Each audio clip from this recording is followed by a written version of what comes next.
I begin to prophesy every dead thing in my life.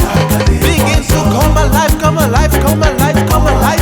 Every dead thing in your life, begin to prophesy.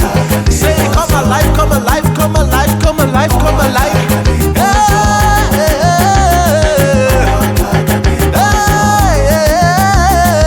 Every dead thing in your family, in your business, begin to come alive, come alive, come alive, come alive, come alive, come alive, come alive, come alive, come alive.